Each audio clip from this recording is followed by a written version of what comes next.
if you had to work more than one job to have a roof over your head or food on the table, you probably shouldn't have taken the job that's not paying you enough. That'd be a you problem. That was Ben Shapiro telling people who are underpaid to just not work. You know, because being choosy about jobs is something poor people can totally afford to do. So now this was on Ben Shapiro's show on Wednesday, and he was talking about the figures of people having more than one job in America, and he was basically trying to disprove it. So now that's fun, right? Because what he's doing, or what he's going to do, as I'm going to show you, is make a very elitist, smug little argument about how, oh, this people working more than one job, not really that big of a problem. I mean, you know, and if you're working a job, as he says, that doesn't pay you enough, just go get a new one because it's your fault if you're not getting paid enough. In fact, let me give you the full context of what he actually said. Take a look. It is not true. The vast majority of people in the United States are working two jobs. It just is not true. According to the census statistics, a small but steady number of American workers have more than one job because either they need extra income or because they want to gain more experience or explore different interests. There's a recently released U.S. Census Bureau report, and apparently what it found is that approximately 8.3%, this is as of 2013, so it's actually lower now, 8.3% of workers had more than one job. That was as of 2013. It's a lot lower now. So this notion that there are just tons and tons of people who are working at multiple jobs, it is not really true. It's not actually the reality. In May, 5% of Americans had multiple jobs. 5%. That's really what's bringing down the unemployment rate, is those 5% of workers who have multiple jobs. Okay, for all of the talk about people working at Uber, it's held to that range actually really since 2009. It's always been a very, very low number. So this, again, is just a lie. It is also this bizarre idiocy that you can dictate to the economy what the economy ought to do. Okay, so, you know, I always find it amusing where I when I listen to Ben Shapiro, I think, is like the playback faster? Is it on like 1.5x speed? Is because it sounds like it. Somebody slow that guy down. And you know what? Talking fast apparently is what makes you sound really, really smart. Is if you just talk really fast and throw a lot of figures out. Okay, so one of the figures that he throws out was the 8.3%, right? Which he actually said, well, those are older numbers. It's about 5% now. Okay, well, let's look at the 8.3% first. Okay, so now that 8.3% was also cited in that same report as actually being about 13 million workers, right? So 8.3% equals 13 million workers. Now, it's a fun little tactic that people like to use when they don't actually want to say the numbers to actually try to minimize just how many people are working more than one job. You hear 8.3%, you're like, oh, that doesn't seem like that much. It's less than 10%. But then you hear 13 million, which is actually how many workers were cited in that 2013 report. Now it's obviously probably around a little less than 10 million workers. That's still a lot of people. That's still a lot of people. Okay.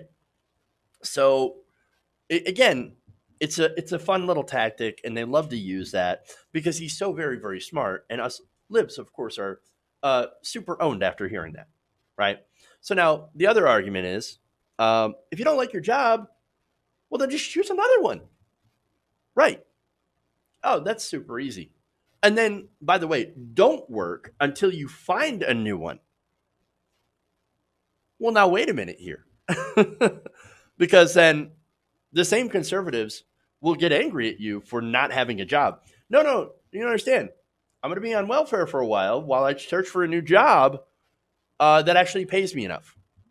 Oh, no, hey, not like that. No. We told you to not go on welfare or anything, but why don't you just take any job? Again, there's no logic here. And they call themselves the intellectual dark web, the intellectuals, right? But anyway, This is Ben Shapiro's "Why don't they just eat cake" moment. Again, it's super elitist and super smug, just like Ben Shapiro. So you're going to tell poor people, right? People who may be working their way through college, by the way, or who have worked through college but can't get into their field because, maybe they're not lucky enough to be able to get, to afford to have an unpaid internship, by the way, to get experience in order to get a good job in their field. You see, and the reason they can't do that is because, well, you can't just take an unpaid internship and also expect to be able to eat at the same time. Or the person who decided, I'm not going to take on this college loan debt. It's too much. You don't really get anything for it. But then these people are not able to break into higher paying fields. So they can't get a good job in the economy. So they're stuck working two jobs. But at least, hey, they don't have the student loan debt. So Ben Shapiro is going to tell all those different people, it's on you. That's your fault. Not at all on the employers, who, by the way, even though corporations are the most profitable they've ever been in world history, that it's not their fault that they pay such low substandard wages to make sure that, people can't afford the rent, can't afford to pay their student loans if they have them, medical debt, etc., that they basically can't afford to live on only one job. That's who Ben Shapiro is. That's what he does. Hey, Ben, not all of us can take Coke money to spew BS on college campuses. That is in favor of the rich. Not all of us are that low to be able to try to take that job. But hey, here's what we can do, right? Those workers who, don't, make enough money. There is something that they can do in the workplace. It's called form a union. Now, that is one way that they can actually bargain for better wages. So instead of leaving the job to go and try to find that mythical better paying job in the same field, by the way, for the people who might not have the skills to be able to get those super high paying jobs in finance, etc., well, unionize. Get together with your fellow worker and say, you know what, we're not going to take this crap anymore. I want to bargain with the bosses so that we can get a fairer wage, that we can come to an agreement where you're still profitable as a corporation, but we are also getting a larger share of income for our labor. Now, conservatives look at that and say, oh, no, that's not what we want you to do. No. All we want you to do is just be at the mercy of the giant corporations that sign my paychecks. So now, look, here's the other thing, right? So the other part of the argument he makes is, look, either you find another job that pays you more, which we just talked about, or here's the other conservative argument: don't live beyond your means. Oh, you're living beyond. You got a coffee at Starbucks last week, and it was the only one that you got, but that was $4 that you should have spent, and now look, spent on something else. And now look, see, you completely wrecked it by going out and getting that one coffee. How dare you? You suck at money management. That's their argument. You spent too much. How dare you go out and get something to eat that isn't ramen and rice? No. You must eat beans and rice and ramen all the time. Because either that, or you're going to sit there and whine that you don't make enough money. No, suck it up. Here's some bootstraps. God, that's their argument, right? You know that over half the country cannot afford a $400 emergency. And that is not because of personal choices. These are people that are not living high on the hog. These are working people, one or two jobs, right? And by the way, there is no place in America that you can work a minimum wage job and actually afford a place to live. You just can't. You also have rising healthcare costs, right? Pharmaceutical, basically drugs, right? Life-saving drugs, things like insulin that people cannot afford. And then not only do you have the rising costs of goods and services, but you also have no significant wage hikes in decades. The last minimum wage hike went from $5.25 to $7.25. That was it. That was over a decade ago. You have what little wage growth, at least under the Trump administration, that has been basically eaten up by inflation. You have all those factors, and yet no, Shapiro and Republicans and the conservatives, they say, oh no, it's the people's fault because they are living too far beyond their means. BS. Obviously, this didn't go well over the rest of the country. So let me give you some Twitter responses to this because this is fun. Cat Black says, "This is what a spoiled rich kid says. So disconnected from reality because daddy paid his way. Sometimes I feel sorry for how these people don't truly know nor understand real hard work." Ryan Cooper said, "Conservative intellectuals have one and only job. Blame individuals for problems very obviously caused by external circumstance. And of course, to prevent people from fixing that circumstance." And Wheaton says, "Goodness, someone so disconnected from reality has no idea why people need to work 2 jobs.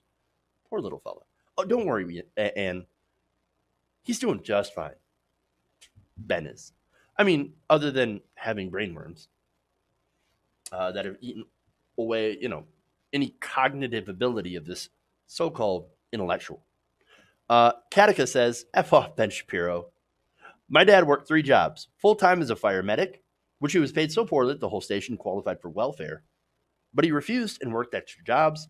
But he also worked for furniture, who hired fire and police. He also worked at a bread store. Again, F off." Now here's the other thing, right? Republicans say they love the military, right? Love the troops, respect the troops. An E1, which is your entry-level military person that signs up, right, into the Army, they get paid so little that they end up having to use food stamps. Now, I'm sure Ben Shapiro wouldn't tell that guy to go get another job or choose a different job, right? Like, hey, you military guy, if you don't like being paid so little, why don't you just choose a different job? I'm sure he would get right on that. Now, Sabin O'Leary says, "Right-wingers, if your pay sucks, you should ask for a raise. Workers, unionize to agitate for better wages. Right-wingers, not like that," as I said earlier. Jen Aravosa says, "Show this to every voter who isn't sure how to vote next year. This is the Republican Party," which is true. Sugar says, "This comment reeks of stupidity. Under this rationale, no restaurant bathroom would be clean, no table would be bust, and there wouldn't be a single teacher in America. Ben Shapiro, you suck at this." That's a wonderful comment as well.